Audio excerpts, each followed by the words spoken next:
দিয়াৰ যিটো গুণ কৌশল যিটো কোৱা হয় মাধৱ গুৰুজনাৰ যিটো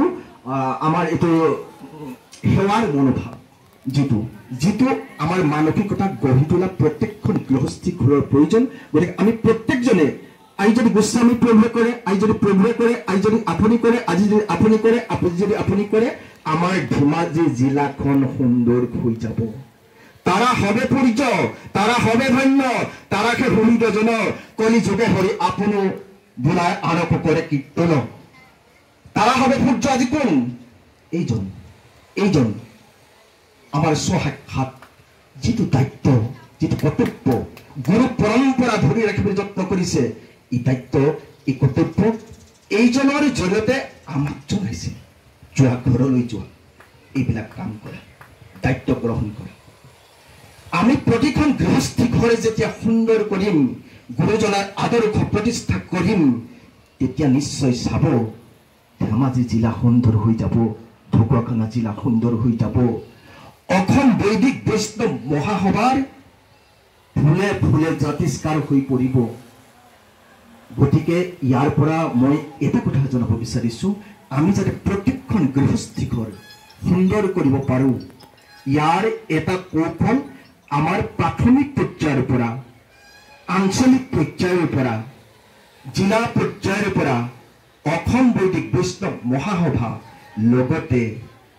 আমাৰ গুৰুজনাই যাক দায়িত্ব দি গৈছিল য'ত সত্ৰক দায়িত্ব অৰ্পণ কৰি থৈ গৈছিল সমস্ত বস্তু দি থৈ গৈছিল তেৰাসকলৰ চৰণত সেৱা জনাই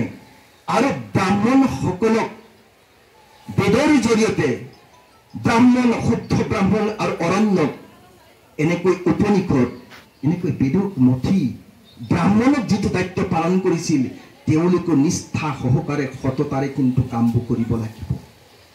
মানে আমি সকলোৱে সমিল মিলেৰে কামবোৰ কৰিলে আমাৰ সমাজখন সুন্দৰ হ'ব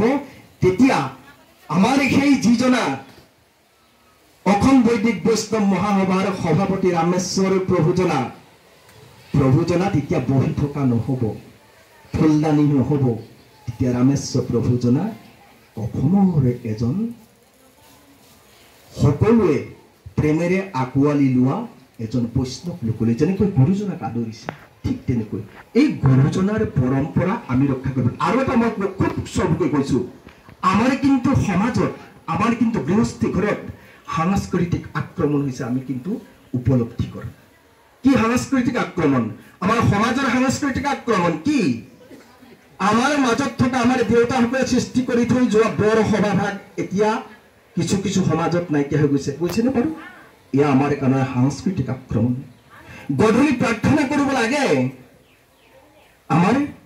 মাতৃসকলৰ দায়িত্ব অধিক কিন্তু আমাৰ সেইটো নাই এতিয়া বাহিৰলৈ ওলাই যোৱা হৈছে এই পৰম্পৰা এইবোৰ কি আমাৰ মাজত সাংস্কৃতিক আক্ৰমণ আমাক এফালৰ পৰা সাংস্কৃতিক আক্ৰমণ কৰি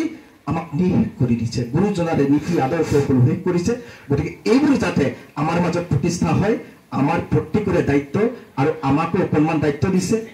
আপোনালোকৰ সহায়ৰ অবিহনে আমাৰ দায়িত্ব পালন কৰা কেতিয়াও সহজ নহয় আমি সকলোৱে মিলি যাতে আগবাঢ়ি যায় সাংগঠনিক সম্পাদকে এটা সুন্দৰ বিষয়ৰ ওপৰত গুৰুত্ব দিছে যিবোৰ আমাৰ পুৰণা সাংস্কৃতিক সেই সাংস্কৃতিবিলাক ইতিমধ্যে বৰসভা গৰখীয়া সভা কিবা কিবি অন্যান্যবিলাক নাইকিয়া হৈ গৈছে আৰু সেই নাইকিয়া হৈ যোৱাৰ কাৰণে সেইবিলাক সকলো আমাৰ সত্ৰ বা কলা সাংস্কৃতিৰ আৰু শংকৰদেৱৰ সেইবিলাক অৱদান আছিল গতিকে সেই অৱদানবিলাক যাতে এৰি দিব নালাগে তাৰ কাৰণে আমি এতিয়া চাওঁতে দেখিছোঁ যেতিয়া নেকি গছৰ তলত বিহু কৰিছিল তেতিয়া মানুহৰ সমাগম আৰু বহুত আছিল কিন্তু এতিয়া মঞ্চলৈ টকাৰ কাৰণে অন্যান্য বহুত পিছ পৰি গৈ আছে যি কি নহওক আমি কলা সাংস্কৃতিৰ বিষয়ে কথা পাতিম কিন্তু